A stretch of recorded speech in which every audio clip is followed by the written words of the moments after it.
പ്രധാനമന്ത്രി നരേന്ദ്രമോദി തെരഞ്ഞെടുപ്പ് ചട്ടലംഘനം നടത്തിയതായി മഹാരാഷ്ട്ര മുഖ്യ തെരഞ്ഞെടുപ്പ് ഓഫീസറുടെ റിപ്പോർട്ട്. സൈനികരെ പറ്റിയുള്ള പ്രധാനമന്ത്രിയുടെ പ്രസംഗത്തിലെ പരാമർശങ്ങളാണ് ചട്ടലംഘനമായി കണ്ടെത്തിയത്. വിവാദ പരാമർശങ്ങൾ നടത്തിയ കേന്ദ്ര റവന്യൂ വകുപ്പിനെ തെരഞ്ഞെടുപ്പ് കമ്മീഷൻ ശാസിച്ചു. മായാവതിയുടെയും യോഗി ആദിത്യനാഥിന്റെയും വിവാദ പരാമർശങ്ങൾ പരിശോധിച്ചു വരുന്നതായും കമ്മീഷൻ വ്യക്തമാക്കി. വിവരങ്ങളുമായി എം ഉണ്ണികൃഷ്ണൻ ഡൽഹിയിൽ നിന്ന് ചേരുന്നു. ഉണ്ണി, പ്രധാനമന്ത്രിയുടെ പരാമർശം അത് ചട്ടലംഘനമാണ് എന്ന റിപ്പോർട്ട് തെരഞ്ഞെടുപ്പ് ഓഫീസർ നൽകിയിരിക്കുന്ന ഒരു പശ്ചാത്തലം എന്തൊക്കെയാണ് വിശദാംശങ്ങൾ? പ്രധാനമന്ത്രി നരേന്ദ്രമോദിയുടെ വിവാദമായ പരാമർശമാണ് ചട്ടലംഘനമാണെന്ന പ്രാഥമിക വിലയിരുത്തലിൽ തിരഞ്ഞെടുപ്പ് കമ്മീഷൻ എത്തുന്നത്.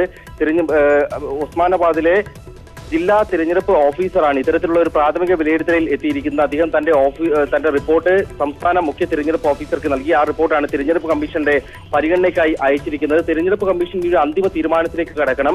ഈ പ്രാഥമിക വിലയിരുത്തലിന്റെ അടിസ്ഥാനത്തിൽ പ്രധാനമന്ത്രി ചട്ടലംഘനം നടത്തിയിട്ടുണ്ടോ എന്ന തീർപ്പിലേക്കാണ് കമ്മീഷൻ എത്തേണ്ടത്. അങ്ങനെ ചട്ടലംഘനം നടത്തിയെന്ന് കണ്ടെത്തുകയാണെങ്കിൽ പ്രധാനമന്ത്രിയുടെ വിശദീകരണം തേടുക എന്നതാണ് അടുത്ത നടപടി.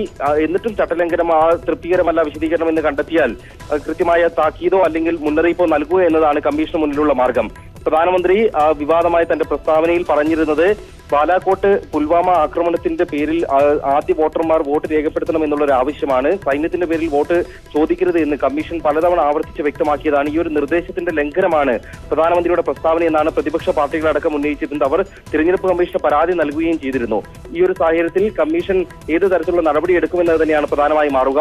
ഒപ്പം റവന്യൂ വകുപ്പിനെയും തിരഞ്ഞെടുപ്പ് കമ്മീഷൻ ശാസിച്ചിട്ടുണ്ട്. ആദായ നികുതി വകുപ്പ് നിഷ്പക്ഷമായി നടത്തണമെന്ന നിർദ്ദേശം നൽകിയ മറുപടി അത്ര കണ്ട് ഉചിതമല്ല എന്നാണ് കമ്മീഷന്റെ ഒരു വിലയിരുത്തൽ. ഭരണഘടനാ സ്ഥാപനം എന്ന രീതിയിൽ കമ്മീഷനുള്ള പദവിയെ തന്നെ ലംഘിക്കുന്ന തരത്തിലുള്ള ഒരു മറുപടിയാണ് റവന്യൂ വകുപ്പിന്റെ ഭാഗത്തു നിന്നുണ്ടായതെന്നാണ് ഈ ശാസനയിൽ കമ്മീഷൻ ചൂണ്ടിക്കാട്ടിയിട്ടുള്ളത്. ശരി, എം ഉണ്ണികൃഷ്ണനാണ് ഡൽഹിയിൽ നിന്നും വിവരങ്ങൾ നൽകിയത്.